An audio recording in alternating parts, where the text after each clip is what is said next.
जय हिंद दोस्तों, स्वागत है आपका अपने YouTube चैनल रेल रिव्यू में।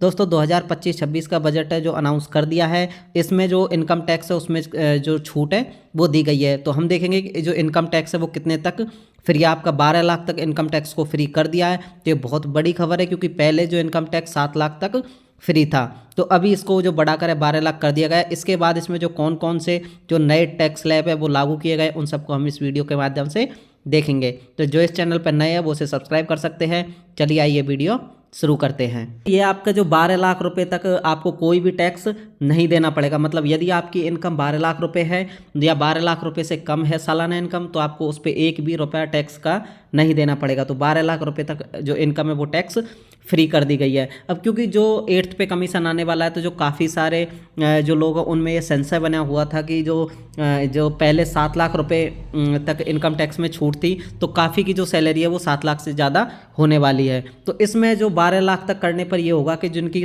सैलरी 12 लाख तक हो जाएगी, यानी मंथली अगर 1 लाख रुपए तक सैलरी है तो भी आपको किसी प्रकार का कोई टैक्स नहीं देना। लेकिन यदि आपकी सैलरी 12 लाख रुपए से ज़्यादा होती है तो फिर आपको टैक्स देना पड़ेगा। अब 12 लाख रुपए से ज़्यादा अगर आपकी सैलरी है तो आपको कितना टैक्स देना पड़ेगा, उसकी जो टैक्स स्लैब है उसमें क्या चेंजेज किया गया उसी को हम देखते हैं। ये आपकी जो है टैक्स स्लैब है, मतलब 12 लाख रुपए तक आपको कोई भी टैक्स नहीं देना। उसके बाद आपका जो 75,000 रुपये पहले स्टैंडर्ड डिडक्शन था, अभी भी आपका स्टैंडर्ड डिडक्शन 75,000 रुपये है। मतलब 12,75,000 रुपये तक आपको कोई भी टैक्स नहीं देना है।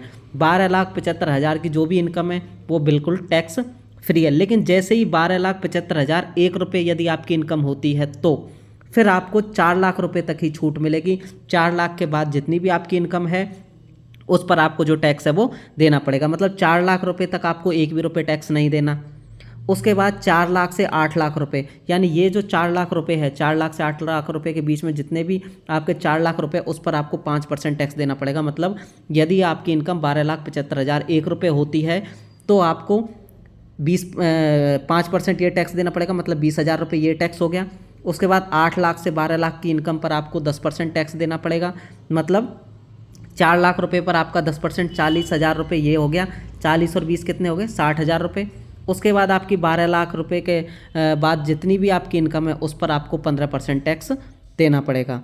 उसके बाद आपको 16 लाख से 20 लाख तक की जितनी भी इनकम है, यानी ये 4 लाख रुपए पर आपको 20% टैक्स देना पड़ेगा। उसके बाद आपको 20 लाख से 24 लाख रुपए तक 25% टैक्स देना पड़ेगा। और 24 लाख से 30 अधिक, यानी 24 लाख से जितने भी अपनी ज़्यादा इनकम है उस पर आपको 30% टैक्स देना पड़ेगा। इसमें जो मेजर चेंज ये किया गया है कि जो पहले जब आपकी 7 लाख तक टैक्स फ्री थी तब 15 लाख रुपए पर आपको 30% टैक्स देना पड़ता था, 15 लाख रुपए की इनकम पर।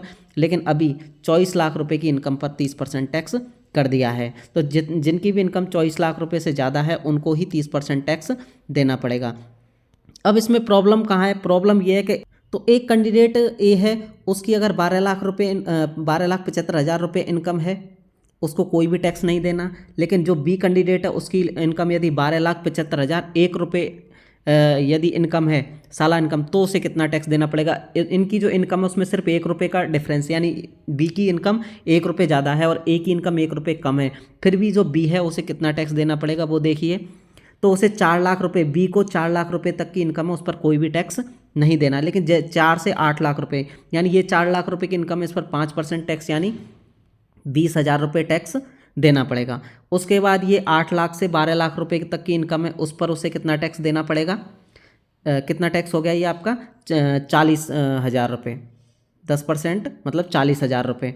उसके बाद जो 75,000 है उस 75,000 पर उसे 15% टैक्स देना पड़ेगा। और जो 75,000 रुपये, मतलब 12 लाख तक तो कितना हो गया? 60,000 रुपये टैक्स। लेकिन जो 75,000 रुपये है उस पर कितना देना पड़ेगा? 11,175 रुपये के आसपास उसे टैक्स देना पड़ेगा। मतलब कितना हो गया? 40 और 20 60, उसके बाद 70 और ये लगभग 72 जो है 72,000 रुपये। मतलब ए कैंडिडेट की इनकम यदि 12,75,000 रुपये है तो इसे टैक्स देना पड़ेगा 0।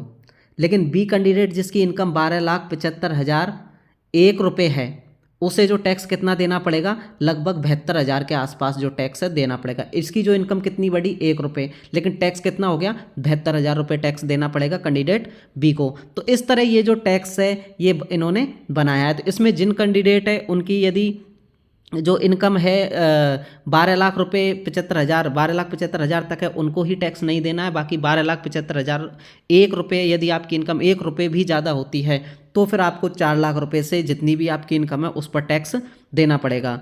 तो ये जो वैसे तो ये जो 12 लाख रुपए है ये 8th पे कमीशन आने वाला है। इसमें जो फ़ायदा काफ़ी जो गवर्नमेंट एम्प्लॉई उनको काफ़ी ज़्यादा बेनिफिट होने वाला है, क्योंकि जो 7 लाख रुपए की इनकम थी वो काफ़ी कम इनकम थी। तो जो 8 पे कमीशन था उसमें जो मैक्सिमम जो एम्प्लॉई थे उनकी जो इनकम 7 लाख रुपए से ज़्यादा होने वाली थी। तो जिनकी भी 7 लाख रुपए से ज़्यादा होती उनके टेंशन थी कि जो उनको टैक्स है जो काफ़ी ज़्यादा टैक्स कटने वाला है। लेकिन अभी 12 लाख रुपए तक छूट है, तो जो काफ़ी जो एम्प्लॉई है उनको जो टैक्स है उसमें छूट मिलेगी और उनको काफ़ी जो बेनिफिट है वो होने वाला है। तो ये जो टैक्स से रिलेटेड जो हमने न्यूज़ बताई, इसमें अगर आपको किसी प्रकार की और कोई क्वेरी हो तो आप पूछ सकते हैं। इसी के साथ मिलते हैं किसी नेक्स्ट वीडियो में। धन्यवाद दोस्तों।